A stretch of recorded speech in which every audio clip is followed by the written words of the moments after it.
বন্ধুরা, যদি বসের চারিপাশে চুমা নেওয়ার জন্য মেয়েরা লেগে থাকে তো কি করা উচিত? আরে মরে গেলাম, মনে হচ্ছে ভুল সময় ঢুকে পড়েছি। এই মেয়েটির হাত থেকে আমাকে রক্ষা করো। যখন বস আসার অনুমতি দিয়েছে তো কিসের ভয়? চলো দেখি। আরে শালি, দূরে সর এখান থেকে। শালি, তোর এত বড় সাহস! পানির বদলে আঙ্গুরই খেতে হবে মনে হচ্ছে। ওই শুনো, এই আঙ্গুরটা আমার দরকার। জানো এটা কিভাবে খেতে হয়? দেখাবো তো তোরে। ছি ছি, তুই তো এক নম্বরের লন্ডি মেয়ে। কেন তোর জ্বলছে? হট এখান থেকে। আরে বাবরে, জানতাম না আঙ্গুর খেতে খেতে বস এমন মুহূর্তেও চুম্মা নেবে।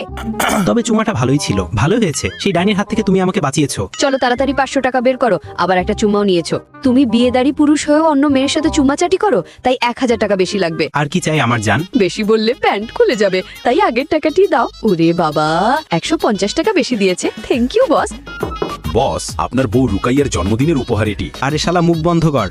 তোমরা দুইজন কচুর মুচুর করো, আমি ওয়াশরুমে গেলাম। তোকে কতবার বলেছি ওর সামনে আমার গার্লফ্রেন্ডের নাম মুখে নেবে না। আমার তো মনে হয়েছে ওই ম্যাডাম আপনার আরেকটি বউ। তোকে চাকরি আমি খেয়ে ফেলবো। বস, আপনার চারিপাশে এমন রসমালাই মেঘ ঘুরে, সব সময় তাই ভেবেছি ওটি আপনার। বস, আর একটা সুযোগ দেন, এরপরে আর কোনো ভুল হবে না। তোর মাসিক বেতন এখন কত আসে? 15,000 টাকা। আচ্ছা, আরো 5 টাকা বাড়িয়ে দিলাম। এখন থেকে ভালো করে কাজ কর। আর সিগারেটের জন্য আর 10 টাকা বাড়িয়ে দিন। হ্যাঁ হ্যাঁ পিঙ্কি, প্রমিস।